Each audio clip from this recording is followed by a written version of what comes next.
In the summer of 1992, two little girls were home alone having a dance party. Unfortunately, they had no idea the danger that lurked around them. But before we get started, welcome to True Crime with Maneater. If you love all things true crime, including missing person cases, cold cases, and just the strange happenings of the world, you know what to do. Let's get started.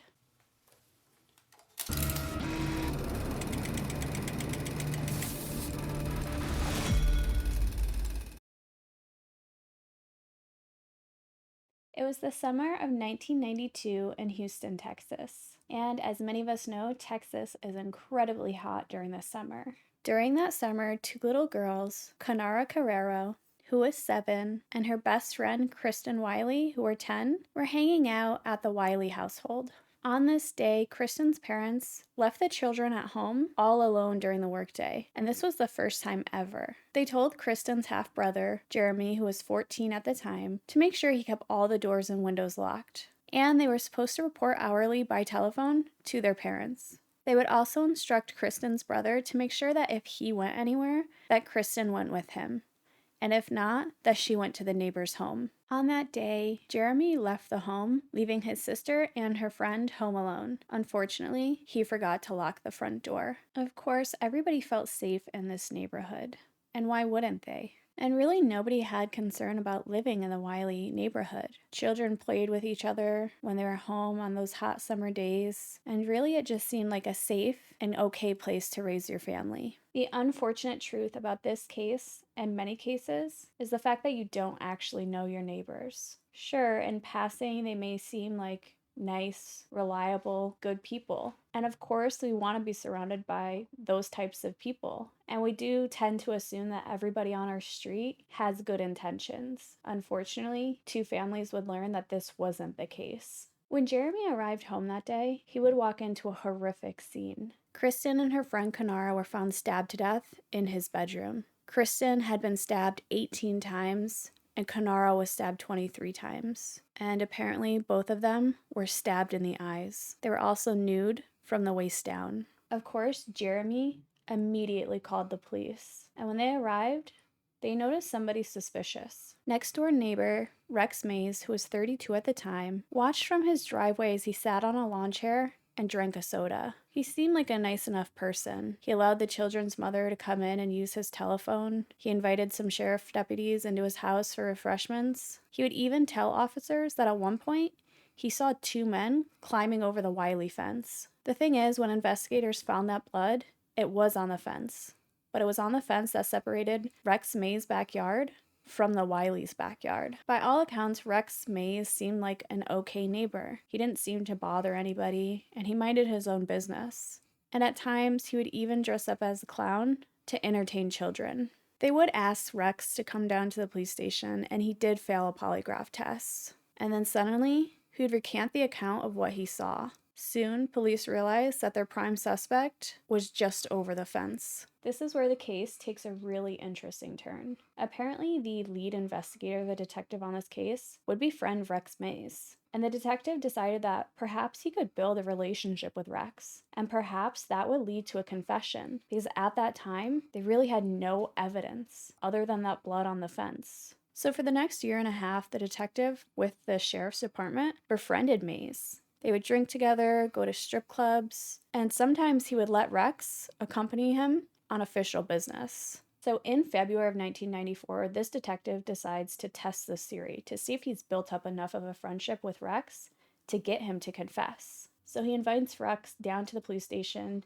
to talk more about the case. And his hard work did pay off. For the next 4 hours, Rex and this detective would talk about the case. In his statement, Rex related how he had been fired from his job earlier that day. When he arrived home that day, he would park his car a few houses down the street from his own home, and then he would start walking home. He said that he was thinking about what he would say to his wife about being fired from another job. He said as he was getting closer to the Wiley household, he heard loud music coming from the upstairs bedroom. So he decided to push open the unlocked front door, and he called out for Kristen. As he started to walk through the house, he saw Kristen and Canara running away from him. He would say that he followed them and asked them to lower the volume on the stereo. One of the girls would scream, "No, we're not going to turn it down. Just get out of the house." And he would say that he suddenly became so overcome with anger that he started to stab the girls with a knife that he took from the kitchen. He would go on to say, "Here I had just gotten fired and some kids telling me no." He would say that he left the house by crawling through a window, and he was about to climb the fence into his backyard when he remembered that he had parked down the street. So he would go through the Wiley house, through the window, and walk out the front door. When he got to his car, he placed the knife and his bloody shirt in a duffel bag and drove home. He would tell his wife that he had been fired, and then he would shower to clean up all the blood that had splattered all over his legs. And of course, when emergency personnel arrived, he just acted like a concerned neighbor. The next day, he'd wash his clothes because they had blood on them. He would throw the knife into a nearby ravine and place his duffel bag in the garbage. Luckily, traces of blood found on his clothing, although it had been washed, did connect him to the victims. The thing about Rex is he really didn't have any sort of criminal history. But an FBI behavioral analyst testified that Rex Mays was a continuing threat to society. He said that children evoked strong emotional responses of anger and sexuality in Rex, which made him a continuing threat to society. And unfortunately, him dressing as Uh-Oh the Clown and performing for children kind of makes sense in this scenario. I do want to say that there are some conflicting accounts. The girls were nude from the waist down. Some sources say they were sexually assaulted, others say they were not. I do find his confession really interesting. He says he gets fired from his job, he drives home, but he decides to park his car a few houses down from his home.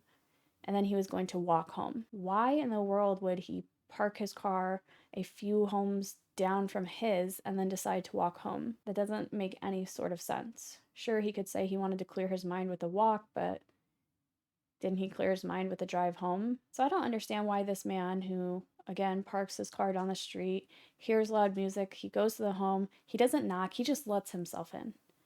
And then he goes and finds these girls and he tells them to turn down the music. They say no. Supposedly then he went to the kitchen, he grabs a knife as the girls follow him out because they want him to leave. He's a stranger in, their home. And he takes a knife and starts chasing them. And I guess Kristen yells that she's going to tell her father. And, he murders them. But again, why did he let himself into the home? Why did he confront them? Why did he get a knife and chase them? I don't know if this was premeditated or his confession is accurate, but something about this just doesn't seem right. It seems more so like he got fired. He perhaps had been watching Kristen because it was his next door neighbor. And then he confronted them, supposedly went to confront them about the music, but really perhaps he had different motives. And unfortunately, he realized that 2 little girls were there and not just one. I do question the premeditation because of this whole car scenario. Again, perhaps he could have been just like, I need to walk a little ways home, cool off, think about what I'm going to tell my wife, who's going to be incredibly angry that I can't keep a job. But I don't know how realistic that is. I mean, it can happen, but something about that just sits funny with me.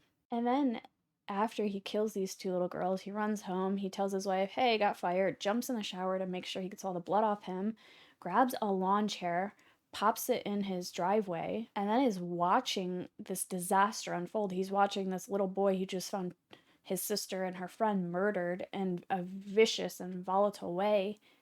And then he's watching, sheriffs roll in, and it's a chaotic scene, and he's just has his Coke open, he's enjoying the show. It's also strange that this crime was so violent. I mean, he pinned these girls down, he gouged their eyes out, slit their throats, stabbed them numerous times, and there was no physical evidence left behind.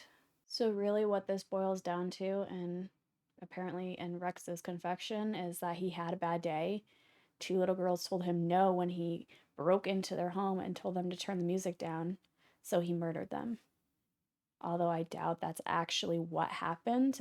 I really do have my doubts. I feel that in some senses something was premeditated. I don't know if it was murder or perhaps a sexual assault, but he went over there for a reason. And he mentioned that, as he was killing them, he still felt pretty bad about how his day had gone. And I think that says a lot about him. He's murdering 2 innocent little girls who were doing nothing wrong but listening to music, and he's murdering them and thinking about how bad his day was.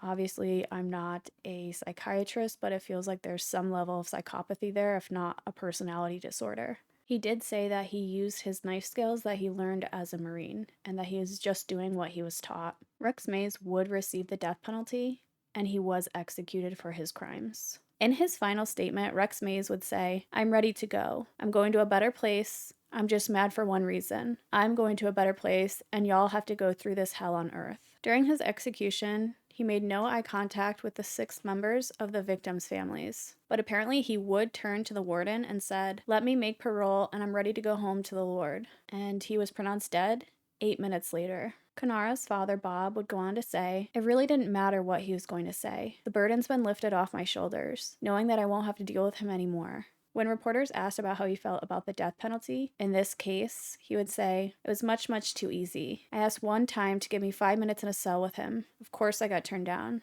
That would have been too little time for what he deserved." The sad truth is, 2 little girls who were home alone for the first time lost their lives because their next door neighbor wanted to harm them. Again, I truthfully feel like he did this intentionally, not necessarily maybe the murder, but I do think he went there to commit, a sex crime. And perhaps he was shocked to find, Kristen there with her friend. Perhaps he even propositioned them. Perhaps that had nothing to do with music on. They told him no and that they were going to tell, and he flew into a rage. But I'd love to know your thoughts on this case. Was Rex telling the truth, or did he have something more sinister in mind that day? But that's it for today, guys. If you like this video, or any other video on my channel, be sure to subscribe and turn on alerts so that you never miss a video upload. I'll be back next week with another case, and I'll see you then.